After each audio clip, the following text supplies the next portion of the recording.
Bismillahirrahmanirrahim. Assalamu alaikum all my dear friends and English literature aspirants. This is your host SAMIA and you're watching MA English Part 1 and 2 notes. Students, today I'm going to discuss a very important topic with you. How to draw a tree diagram. जी syntax में tree diagram draw की जाती है, उसके कुछ rules define करूँगी मैं आपको.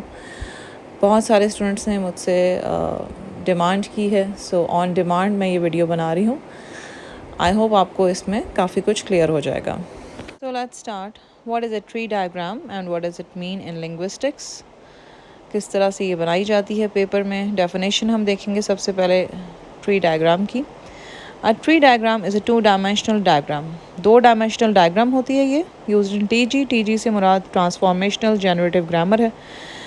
As a mean of displaying the paternal hierarchical structure of sentences, कि उस सेंटेंस का स्ट्रक्चर क्या है, उसका पैटर्नल हायरार्कियल स्ट्रक्चर क्या है.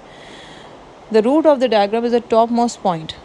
इस डायग्राम के जो इसकी जो रूट होती है वो टॉप मोस्ट पॉइंट होता है, consisting of the initial symbol S, जिसको हम एस से सिम्बलाइज करते हैं. From this point of mode branches descend corresponding to the categories which are specified by the rules.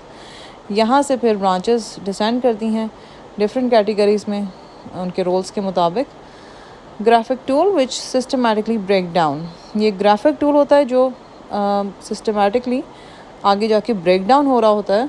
And then maps out in increasing detail, और फिर उसकी detail बताई जाती है. ऑल कंपोनेंट्स और एलिमेंट्स ऑफ कंडीशन, तमाम कंपोनेंट्स को बयान किया जाता है, उनकी कंडीशन को डिस्कस किया जाता है. फिनोमिनन, प्रोसेस और सिचुएशन एट सक्सेसिव लेवल्स और स्टेजेस, यानी तमाम सिचुएशंस हो गई, प्रोसेसेस हो गए, उसको इसमें ब्रेक डाउन करके दिखाया जाता है. In case of a divergent tree it begins with a single entry that has 1 or more paths, branches leading out from it. अगर डाइवर्जेंट ट्री है तो वो एक सिंगल एंट्री से स्टार्ट होता है, जिसकी एक या एक से ज़्यादा ब्रांचेस हो सकती हैं. सम और ऑल ऑफ विच सब डिवाइड इनटू मोर ब्रांचेस, जिससे आगे फर्दर सब डिवीजन होती है. This process is repeated until all possibilities are exhausted.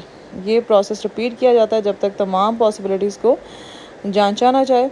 In case of convergent tree this process works in reverse. अगर ट्री कन्वर्जेंट है तो ये process reverse में वर्क करेगा. Family, genealogical and organization charts are the common examples of a tree diagram, also called chain of causes or dendrite diagram. A diagram used in strategic decision making, valuation और probability calculations. Decision making के लिए, valuation के लिए और probability की calculations के लिए हम ये diagram use करते हैं. The diagram starts at a single node. एक single node से diagram start होती है with branches emanating to additional nodes, और फिर further उसको additional nodes में डिवाइड कर दिया जाता है ब्रांचेस की सूरत में, which represent mutually exclusive decisions और इवेंट्स, जहाँ से हमें पता चलता है कि ये डिसीजंस हैं या ये इवेंट्स हैं आगे. In the diagram below the analysis will begin at the first black node. A decision or event then will lead to node A or B. From these secondary nodes, additional decisions or events will occur leading to the third level of nodes. यानी आगे वो उसकी further division होती जाती है यहाँ तक कि फिर conclusion की तरफ बढ़ जाते हैं until a final conclusion is reached. Using the diagram is simple once you assign the appropriate values to each node. Node कह लें या branch कह लें, आपको थोड़ा सा आइडिया तब होगा जब आप इसको प्रैक्टिकली बनाएंगे. आप हर नोड को या हर ब्रांच को एक वैल्यू असाइन करेंगे. Chance nodes representing a possible outcome must be assigned a probability. जो चांस नोड्स होते हैं वो रिप्रेजेंट कर रहे होते हैं पॉसिबल आउटकम को, और उससे हमें ये मालूम होता है कि इसको प्रोबेबिलिटी असाइन की गई है. Decision nodes ask a question. Decision nodes में क्वेश्चन पूछा जाता है and must be followed by answer nodes such as yes और no. Often a value will be associated with a node such as a cost or a payout. Tree diagrams combine the probabilities. ये tree diagrams जो हैं ये probabilities को combine करती हैं, decisions को, cost and payouts of a decision and provide a strategic answer. और आखिर में उसका वो एक हमारे सामने conclusion निकल आता है, यानी उसका आंसर निकल आता है. The tree diagram is a visual description, ये गौर से सुनिएगा, ये एक विजुअल डिस्क्रिप्शन होती है of each unit that consist of constituents hierarchically. ठीक है, यानी हर यूनिट की डिस्क्रिप्शन उसमें दी जाती है, उसकी एक कह लें पिक्टोरियल रिप्रेजेंटेशन आपको दी जा रही होती है। A tree diagram is more informative if it labels the constituents as instances of particular units or classes of units. Tree diagram जो है वो ज़्यादा informative तब होगी जब वो लेबल करेगी इन यूनिट्स के constituents को या उनकी जो classes है उनको। Three sizes of units have been distinguished as clause, phrase and word. Further level would be distinguished morphemes, जिसमें आ जाता है turn, add, recently as constituents of words. ये words के constituents हैं. The terms for different phrases, noun phrase, adjective phrase, etc. obviously reflect the character of the words which are the main constituents of these units. Now we are going to study about transformational generative grammar. Transformational generative grammar theory was presented by Noam Chomsky. This theory is about structure, syntax of sentences in a language. Noam Chomsky ने theory present की थी और ये theory जो है वो sentences के structure को study करती है किसी language की. This theory tells us how syntax is formed and learned. इस theory से हमें पता चलता है किस तरह से syntax यानी structure बनता है किसी sentence का और उसको पढ़ा जाता है या learn किया जाता है syntax. What is a syntax? The study and organization or arrangement of sentences in a language is called syntax. कि किस तरह से sentences को arrange किया जाता है एक language में उसको syntax कहा जाता है. TGG theory explains this arrangement and organization of sentences. It means how correct and well-formed sentences are made or formed. ठीक है. First generation takes place and then transformation takes place. पहले generation होती है और फिर उसकी ट्रांसफॉर्मेशन होती है. There are two main parts of this theory which are as follows, generation और जनरेटिव ग्रामर, और दूसरा पार्ट है ट्रांसफॉर्मेशन और ट्रांसफॉर्मेशनल ग्रामर, यानी वो कैसे जनरेट होता है और फिर कैसे ट्रांसफॉर्म होता है. ठीक है, दो पार्ट्स हैं इस थ्योरी के. Let's concentrate on both of these aspects of TGG. TGG को लेके आप कंफ्यूज ना हो जाइएगा. TGG means transformational generative grammar. Part 1 को देखते हैं, जनरेशन और generative grammar. This part of TGG deals with the generation of sentences, कि किस तरह से सेंटेंसेस को जनरेट किया जाता है. That is correct and well formed sentences. For this some rules are necessary, कुछ रूल्स को फॉलो किया जाता है for the formation of correct sentences, जिससे हमें करेक्ट सेंटेंसेस मिलते हैं. Now generation grammar can be defined as, अब इसकी डेफिनेशन हम देखते हैं जनरेटिव ग्रामर क्या होता है.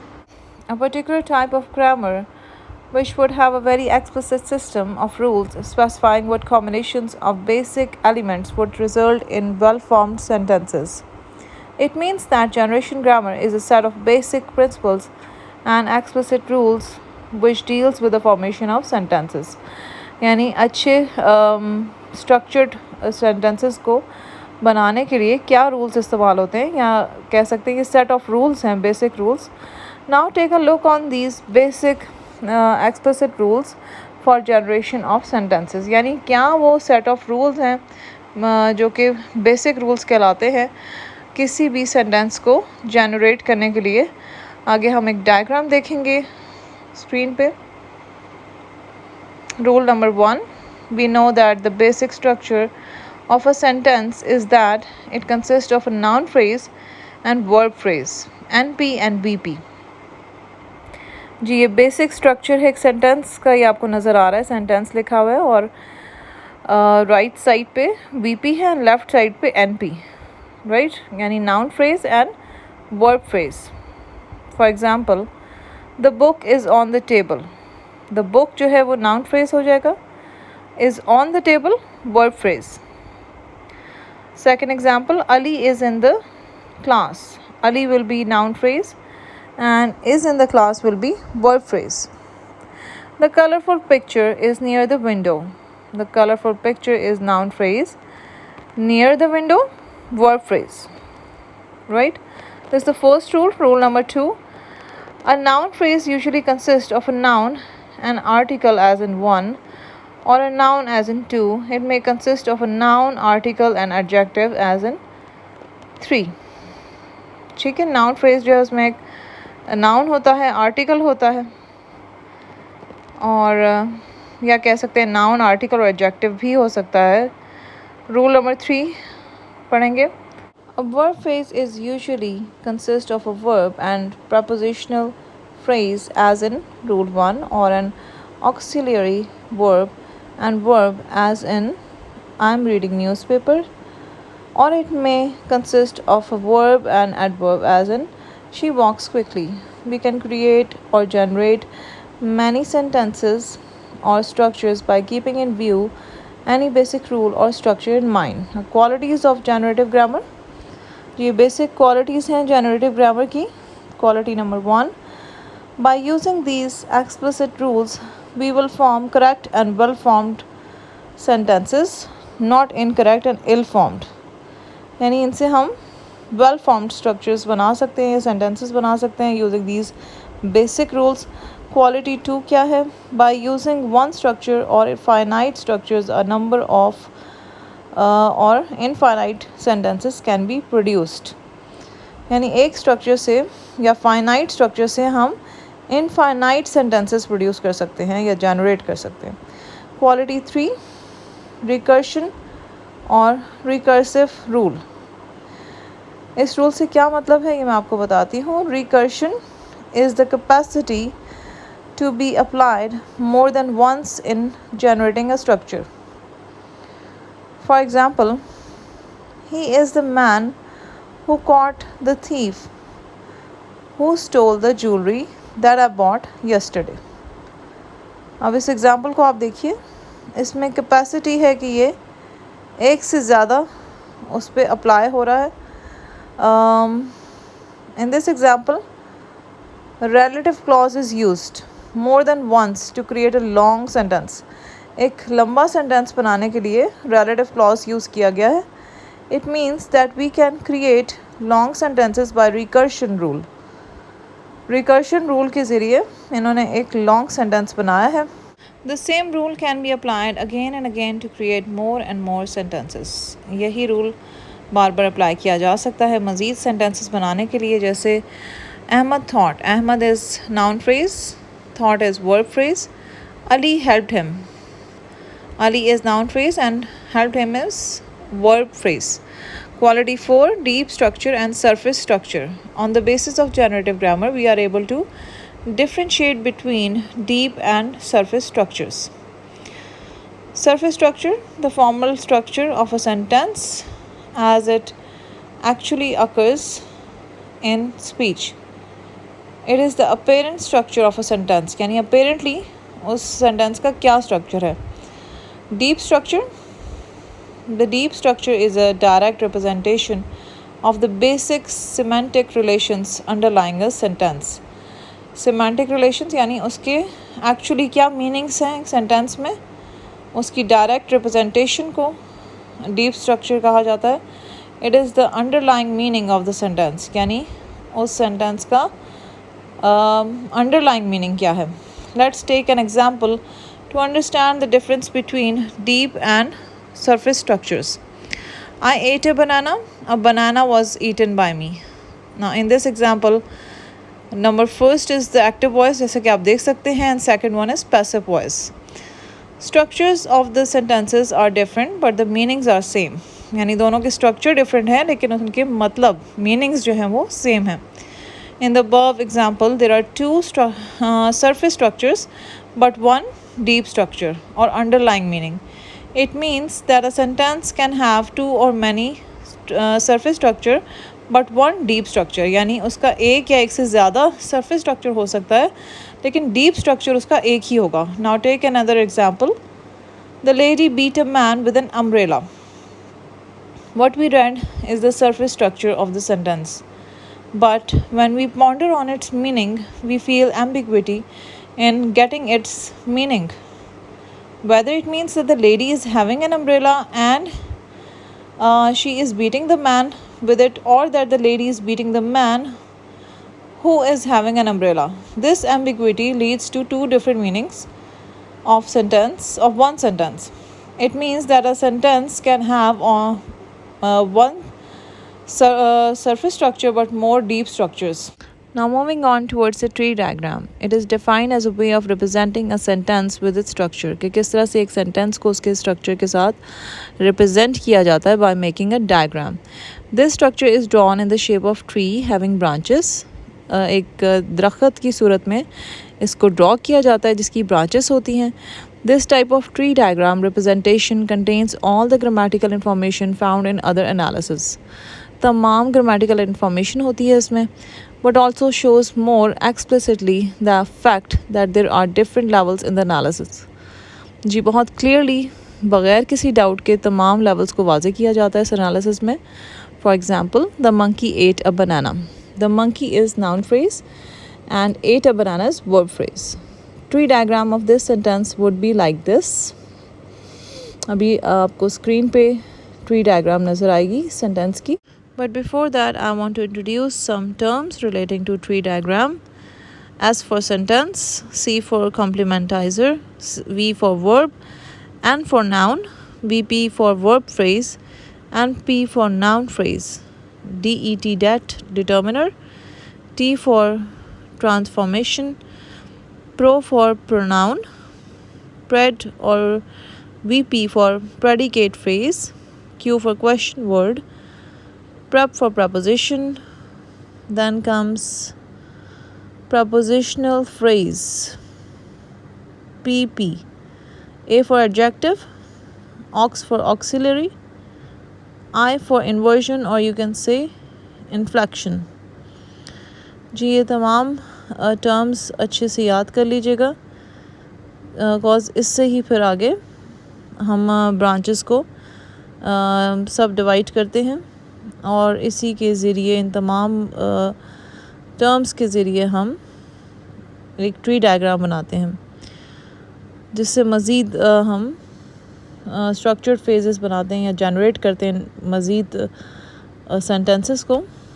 जी students, now you can see on the screen the tree diagram which I mentioned before. We will start by writing S, which is for sentence, which is further divided into noun phrase and verb phrase, that is NP and VP. NP is further divided into article and noun. Article यहाँ पे the है और noun यहाँ पे monkey है. Verb phrase को define करेंगे हम इस तरह से कि उसकी further division होगी verb में और noun phrase में verb यहाँ पे ate है और noun phrase further divide होगा article और noun में. Article is a and noun is banana. Next we will study about phrase structure rule. इस तरह की simple sentences की आप tree diagram practice कर सकते हैं. Phrase structure rules are used to describe a given language's syntax. एक language के structure को describe करने के लिए phrase structure rules use किए जाते हैं. This is accomplished by attempting a break language down into its constituent parts, namely phrasal categories and lexical categories. ठीक है, phrasal categories और lexical categories में तकसीम किया जाता है इसको.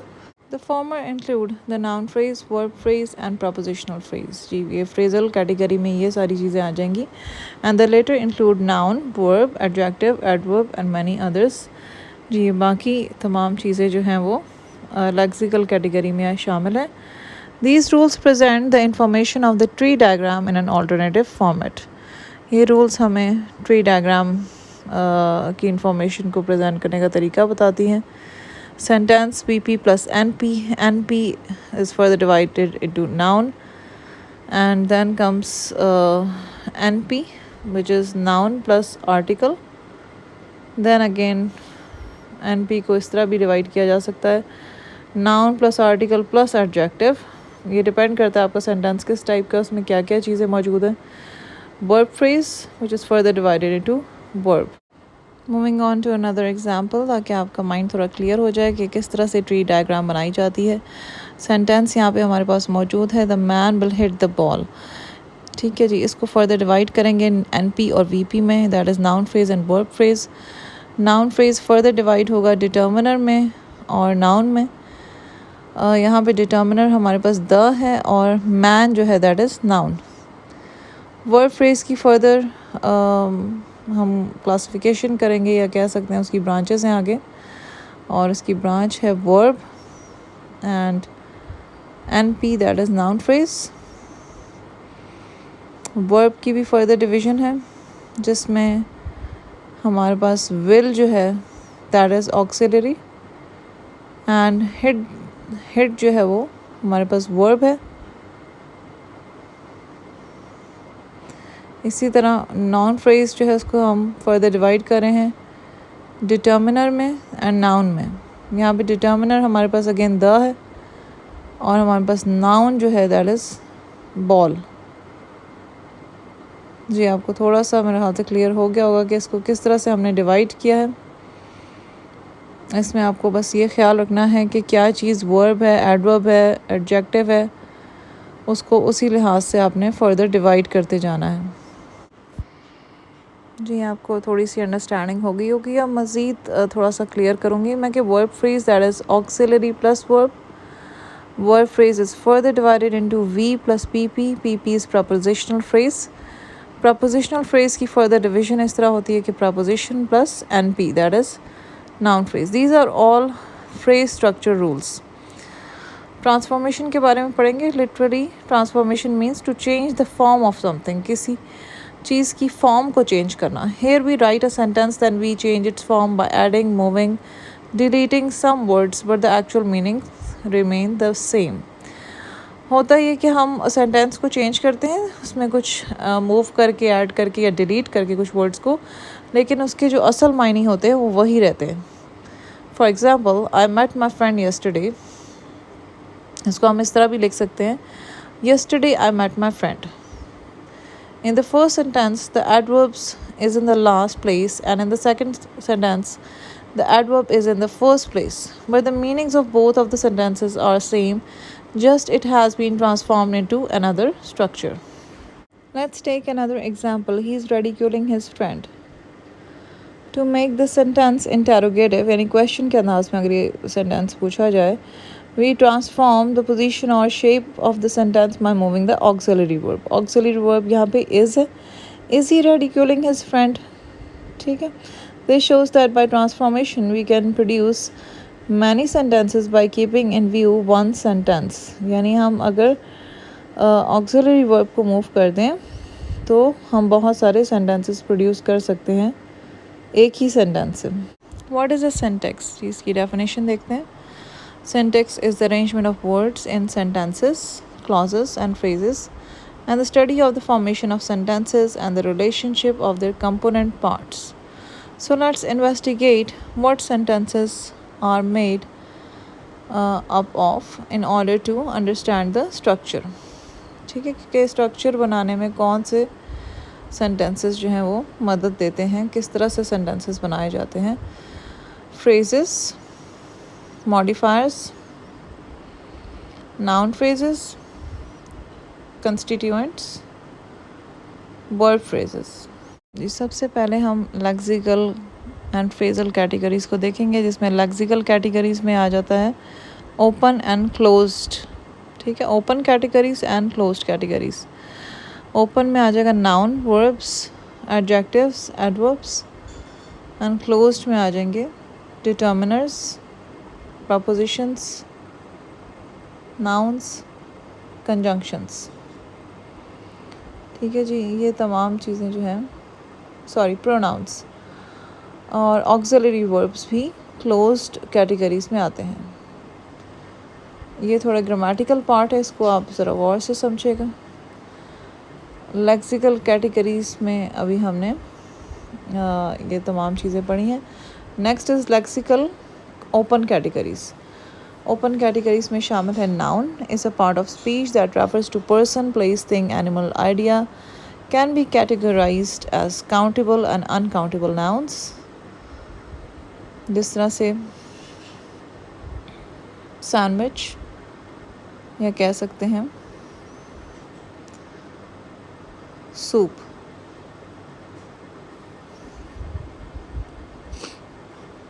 तो सूप जो है वो अनकाउंटेबल नाउन है, सैंडविच जो है वो काउंटेबल नाउन में शामिल है।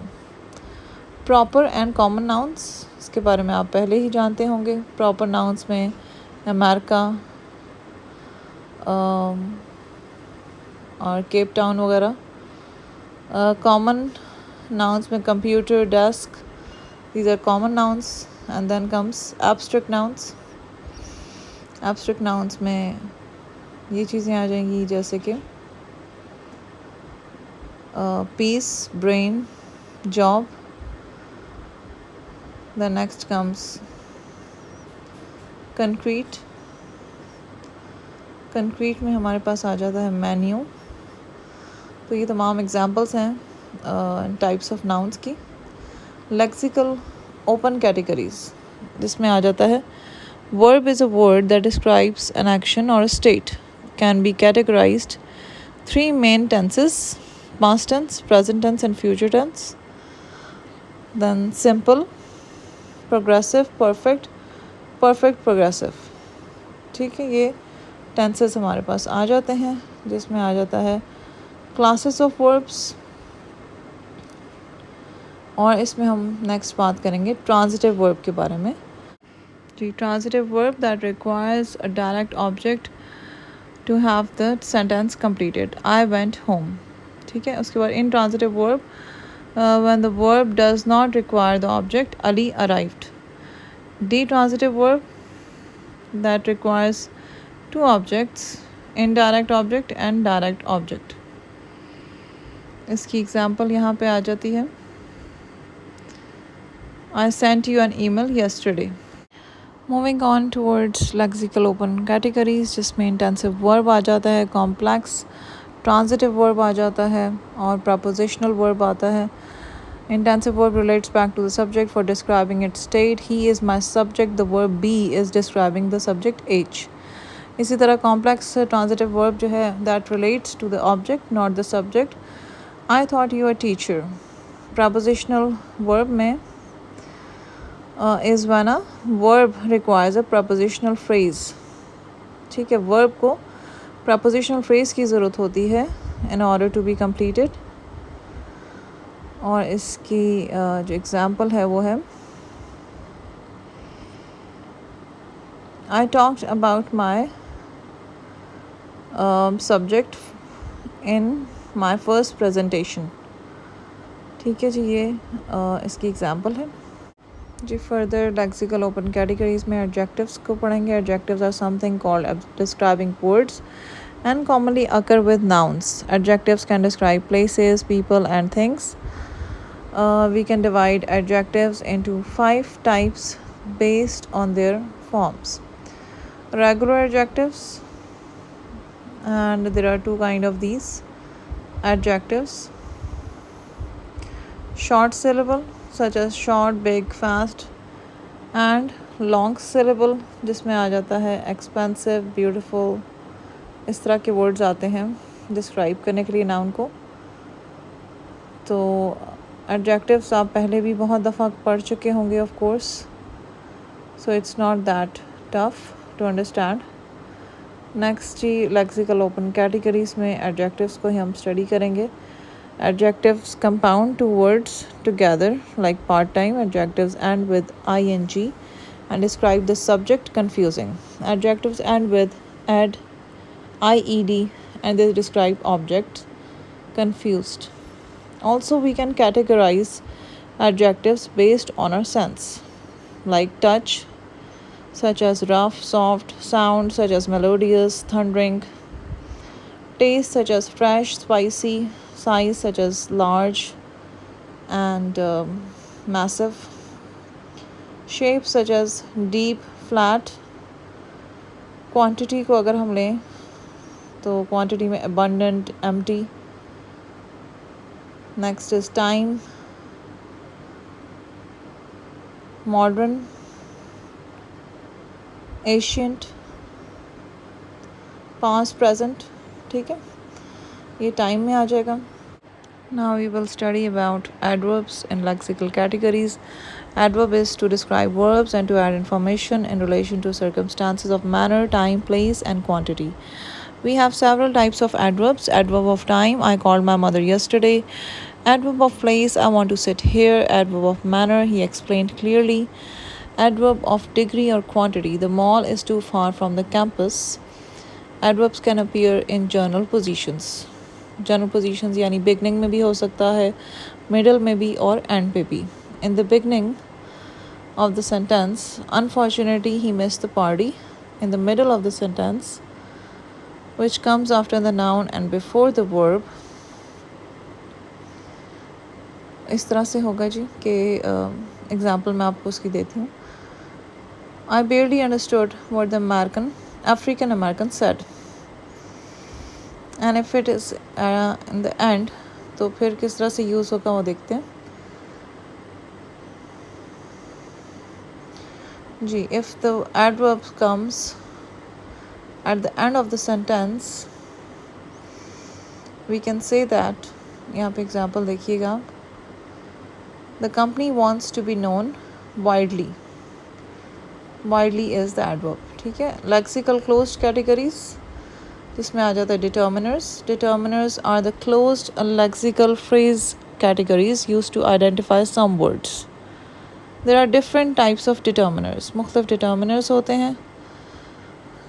सबसे पहले definite, then comes indefinite articles. Definite में a और an यूज़ होता है और indefinite article the है. Demonstratives are such as this, that, these and those. इनको demonstratives कहते हैं. इसके बाद जो next हमारे पास determiner है, that is quantity से related.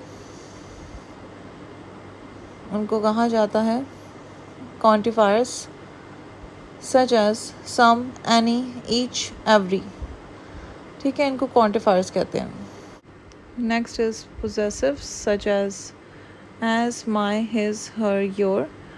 Then comes WH determiners,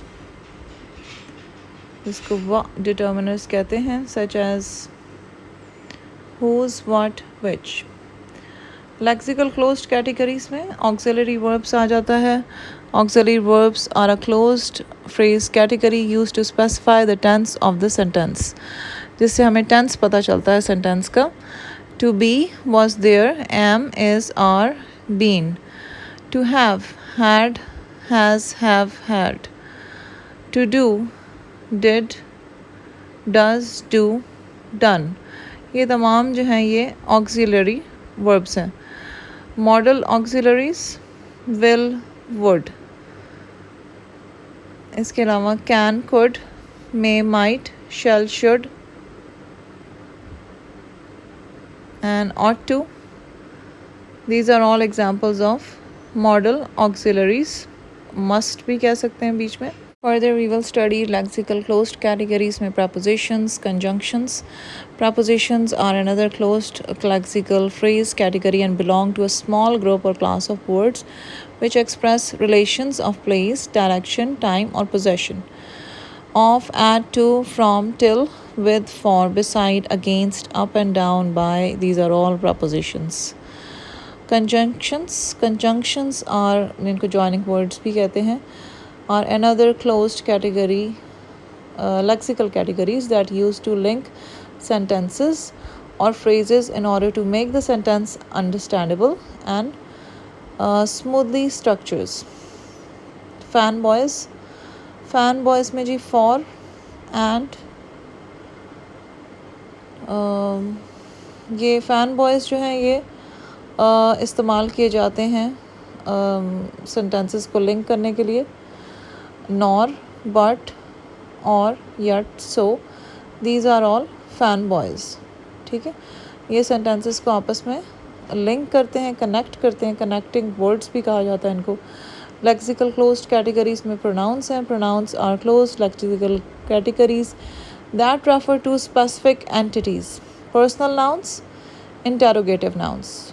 Interrogative nouns कौन से होते हैं और personal nouns कौन से होते हैं वो हम पढ़ते हैं.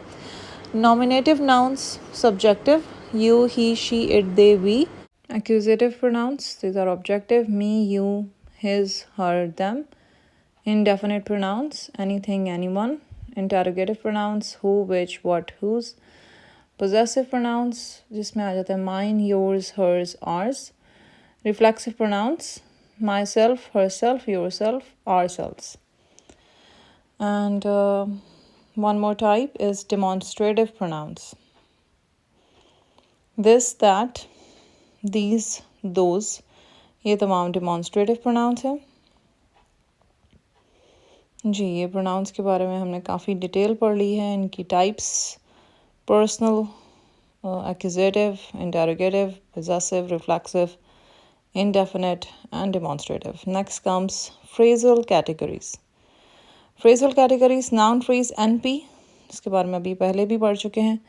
A noun phrase includes a noun, a person, place, or thing, and the modifier which distinguish it. A book, the store. Verb phrase, VP. A verb phrase is the portion of a sentence that contains both the verb and either a direct or indirect object. The verb's dependents. Verb usually follows by NP or PP. PP is prepositional phrase, but not always. All arrived. I visited my friend. I stopped by your office yesterday. So these are all verb phrases. Adjective phrase, AP. Adjectives के बारे में काफ़ी अभी हमने detail पढ़ी है. An adjective phrase is a group of words that describe a noun or pronoun in a sentence. Like nice place, ठीक है, जो किसी noun को describe कर रहा हो उसको adjective कहा जाता है. Again phrasal categories में आ जाएगा adverbial phrase, ADV.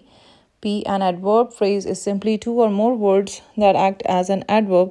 It can modify a verb, adverb, or adjective and can tell how, where, why, or when. ठीक है जी, adverbial phrase. Prepositional phrase, PP. A prepositional phrase will begin with a preposition and end with a noun. ठीक है, preposition से start होता है, noun पे end करता है, pronoun पे, या कह सकते हैं gerund or clause, the or objective of the preposition.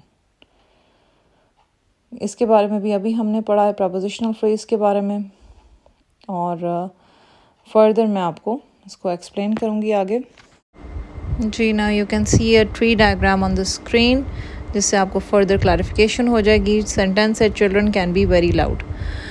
Children can be very loud sentence S से हम ड्रॉ करेंगे, जो फर्दर डिवाइड होगा एनपी और वीपी में, noun phrase and verb phrase. Noun phrase जो है वो फर्दर हम उसको नीचे लेके जाएंगे एनपी, और हमारे पास एन है noun children which is a common noun. Again verb phrase वो फर्दर डिवाइड होगा ऑक्सिलरी और वर्ब फ्रेज में.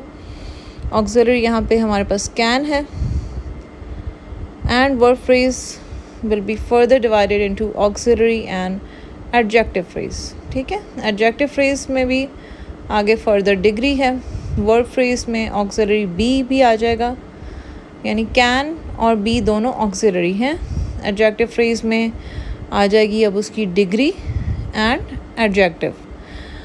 degree है जी very, कि किस हद तक loud है, और adjective is the loud. ठीक है, लाउड का वर्ड एडजेक्टिव है.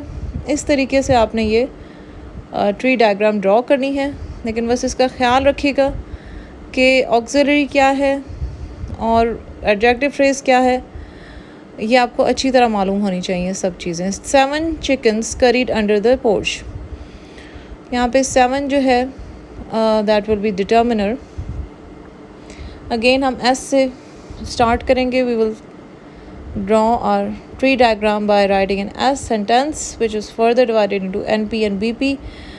NP noun phrase and VP verb phrase. NP again further divide होगा determiner और noun में.